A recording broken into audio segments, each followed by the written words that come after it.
महाराष्ट्र चुनाव से थोड़े दिन पहले एक आदमी एएमएम के ऊपर एक एलिगेशंस लगाया था और एक चैलेंज किया था। कहा था उन्होंने कि एएमएम हमको टिकट दो और हम चैलेंज करते हैं कि एक तरफा जीत कर दिखाएंगे। और आज उनकी हालत ये है कि भाई वो दूसरे पार्टी से चुनाव लड़ते हैं तो मात्र 150 वोट ला पाते हैं और पूरे देश के अंदर उनके ऊपर हंसी और मजाक उड़ाया जाता है। हम बात करेंगे कि कौन है वो आदमी जिसने एएमएम के ऊपर इस तरीके का चैलेंज किया था और असदुद्दीन ओवैसी के ऊपर बहुत सारे इल्ज़ाम लगाए थे, बहुत सारे सवालात खड़ा किए थे। आइए इस वीडियो के अंदर हम लोग बेसिकली दो तरह की बातें करने वाले हैं और दो लोगों की चर्चा खूब चल रही है। उनमें से एक को जो है मजाक के रूप में लिया जा रहा है तो दूसरे के बारे में लोग आंसू बहा रहे हैं। चलिए दोस्तों, और एक एमआईएम पार्टी के हैं और एक एमआईएम के खिलाफ है। तो चलिए शुरू करते हैं दोस्तों। जो नए हैं वो बराए मेहरबानी चैनल को ज़रूर सब्सक्राइब करें और वीडियो को ज़रूर लाइक करें। हम बात कर रहे हैं दोस्तों एक बिग बॉस कंटेस्टेंट है जिनका नाम है एजाज़ खान।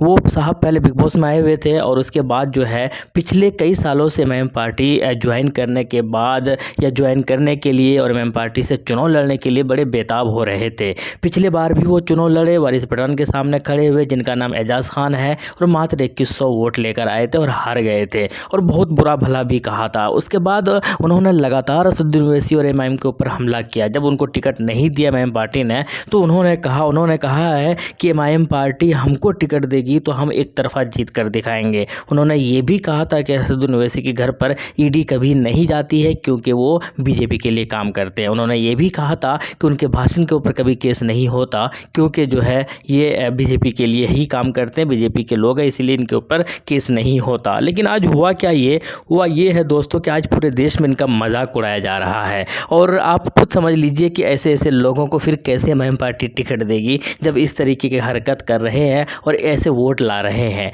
हुआ ये है कि वर्सोवा विधानसभा है, वहाँ से ये साहब एजाज़ खान जो है, जो एक्टर है, वो खड़े होते हैं और आज़ाद समाजवादी पार्टी इनको टिकट देती है। तो उसके बाद क्या हुआ, जब रिजल्ट और परिणाम आते हैं तो हालत ये होती है कि मिस्टर एजाज़ खान जो है मात्र जो है 155 वोट लेकर आते हैं। आप समझिए ये नोटा से भी कम है। तो इतने कम वोट लाने वाले आदमी ये कह रहे हैं कि एमआईएम पार्टी हमको टिकट देगी तो हम एक तरफा उनको जिता देंगे। अब आप सोचिए कि ऐसे ऐसे लोगों को अगर एमआईएम पार्टी टिकट दे दे तो क्या हाल होने वाला है, किस तरीके से। हालांकि लोग ये भी कह रहे हैं कि इनके सोशल मीडिया पर जो है बहुत सारे लाखों और जो है लाखों में इनके फ़ैन फॉलोइंग है, बहुत सारे लोग फ़ैन हैं, बहुत सारे लोग इनको फॉलो करके रखे हुए हैं। लेकिन हकीकत अगर देखा जाए तो 150 लोग भी इनको वोट नहीं किया है। इससे साफ पता चलता है कि कितना ज़्यादा इनको नकारा गया है। तो इस तरीके से ये जो मिस्टर एजाज़ खान है, ये मिस्टर एजाज़ खान की ये हकीकत है और पूरे देश के अंदर जो है इनका मजाक बनाया जा रहा है।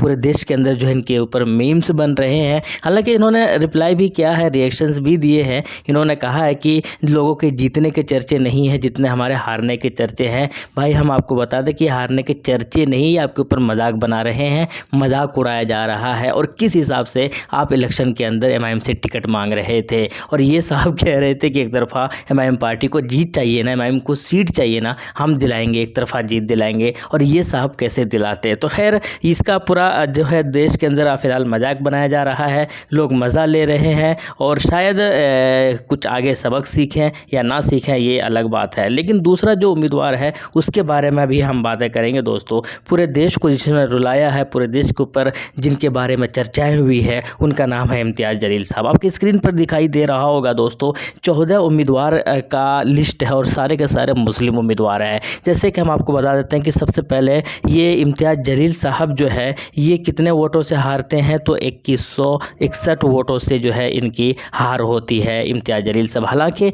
एक अच्छी बात यह है कि दोस्तों कि जब लोकसभा चुनाव हुआ था तो इसी विधानसभा से 89,000 वोट लेकर आए थे, यानी कि 89,000 औरंगाबाद ईस्ट से इनको मिला था। और जब विधानसभा चुनाव हुआ तो इस बार 91,000 लेकर आए वोटों में। हालांकि कमी नहीं हुई है लेकिन हारे क्यों, 2100 वोटों से हारे हैं, क्यों हारे हैं, इस वजह से हारे जो आपकी स्क्रीन पर दिखाई दे रहा है। आपके सामने जो है ये सारे के सारे मुस्लिम उम्मीदवार हैं। जैसे कि अफसर खान है, ये 6500 वोट लेकर आते हैं। अब्दुल गफ़ार कादरी है, ये 5943 वोट लेकर आते हैं समाजवादी पार्टी से। तस्नीम बानो इंडिपेंडेंट उम्मीदवार थी, ये 61 वोट लेकर आते हैं। सद्दाम अब्दुल अजीज़ शेख है, ये 99 वोट लेकर आते हैं, इंडिपेंडेंट उम्मीदवार थे ये भी। शमीम मोहम्मद शेख है, ये 315 वोट लेकर आते हैं, ये भी आज़ाद उम्मीदवार थे। इसी तरीके से शहजाद खान उमर है, ये 672 वोट लेकर आते हैं, ये भी आज़ाद उम्मीदवार थे। इसी तरीके से ईसा यास्मीन 567 वोट लेकर आती हैं। इसी तरीके से सलीम उस्मान पटेल 89 वोट लेकर आते हैं। मोहसिन सर नसीम ये 82 वोट लेकर आते हैं। शेख गुफरान अहमद ये 67 वोट लेकर आते हैं। हनीफ मोहम्मद जो है ये भी आज़ाद उम्मीदवार 65 वोट लेकर आते हैं।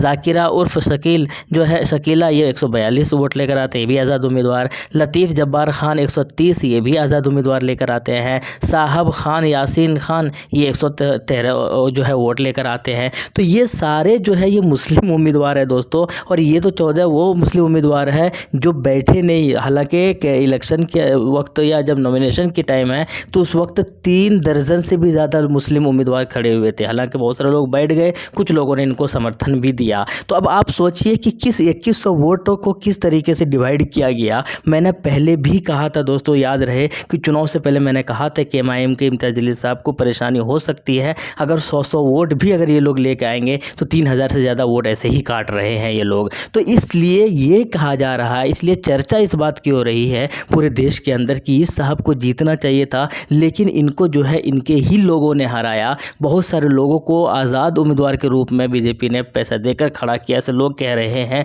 इसी वजह इनके वोट काटने के लिए और इनको हराने के लिए बीजेपी की एकदम ज़बरदस्त साजिश थी। और उसके बाद इनके जो गद्दार जैसे लोग हैं उनकी भी साजिश थी कि इनको हराया जाए। बाकी अब देखिए इन सारे उम्मीदवार में आपको लगता है कि इस जगह से कोई भी MIM के अलावा इम्तियाज़ जलील के अलावा कोई भी यहाँ से जीत सकता है? ये 6000 5000 वोट लेने वाले क्या कभी विधायक बन सकता है? यहाँ से नहीं बन सकता है। वो यहाँ तक कि वो विधायक जो पिछली बार 80,000 वोट लेकर आए थे, इस बार मात्र जो है ये दूसरे पार्टी से चुनाव लड़ते हैं तो 5943 वोट लेकर आते हैं गफ्फार कादरी। और इनको घमंड था इस चीज़ का कि हम पिछले बार 80,000 वोट लेकर आए थे। इनको घमंड था कि हम उससे पहले 64-65,000 वोट लेकर आए थे। हुआ क्या, मैंने पहले भी कहा था ये 10,000 वोट लेकर भी नहीं आ पाएगा, और हालत देखिए ये सही माने में 6,000 वोट लेकर भी नहीं आए। हुआ क्या कि आपने अपने ही उम्मीदवार का जो है, अपने ही मुस्लिम क़यादत की जो है बैंड बजाई है, मुस्लिम सियासत का बैंड बजाया है, और आप लोगों की वजह से इम्तियाज़ जलील साहब हारा है। आप लोगों की वजह से पूरे देश के अंदर इसका चर्चा हो रहा है, सब कोई शौक मना रहे हैं, यकीन किसी को नहीं हो रहा है। हालांकि जो है इसमें नुकसान नहीं हुआ, ऐसा नहीं है कि इम्तियाज़ जलील साहब को नुकसान हुआ है। नुकसान इस वजह से अगर देखा जाए लोकसभा चुनाव के वोटों के हिसाब से अगर देखा जाए तो नुकसान नहीं हुआ है। उस वक्त भी इस विधानसभा से, लोकसभा के अंदर जो है इस विधानसभा से औरंगाबाद ईस्ट से 89,000 वोट लाए थे, और इस बार विधानसभा के अंदर 91,000 वोट लाए हैं। फ़ायदा तो बड़ा ही है, लेकिन मैं उन लोगों से कहूँगा जो इस तरीके के काम किए हैं या कुछ पैसे लेकर इस तरीके से खड़े होकर वोटें काटे हैं, जिनके बाद आज पूरे देश के अंदर लोग आंसू बहा रहे हैं। लिटरली छोटे छोटे बच्चे जो है इनके लिए आंसू बहा रहे हैं। पूरे देश के लोग जो है स्टेटस लगा रहे हैं, इनके आंसू को दिखा रहे हैं। लोग गमगीन हो रहे हैं कि यार ये साहब कैसे हो गया, विधानसभा तो इनके हाथ में रखा हुआ था। लेकिन फिर भी आप समझ सकते हैं कि किस तरीके से लोगों ने साजिश करके इनको हराया गया है। हालांकि बहुत मजबूत इंसान है इम्तियाज़ जलील साहब, हिम्मत हारने वालों में से नहीं है, लेकिन फिर भी इंसान है, तकलीफ़ तो होती है। और शायद इनसे ज़्यादा तकलीफ़ पूरे भारत के लोगों को हो रहा है, बहुत सारे लोगों को हो रहा है जो इनको पसंद करते हैं, ये जो सही माने में समझ चाहते हैं, इनको पसंद करते हैं, MIM को चाहते हैं। इसी वजह से शायद उन लोगों को तकलीफ़ भी ज़्यादा हो रही है। खैर आपकी क्या राय है, कमेंट बॉक्स में बताइएगा। शुक्रिया।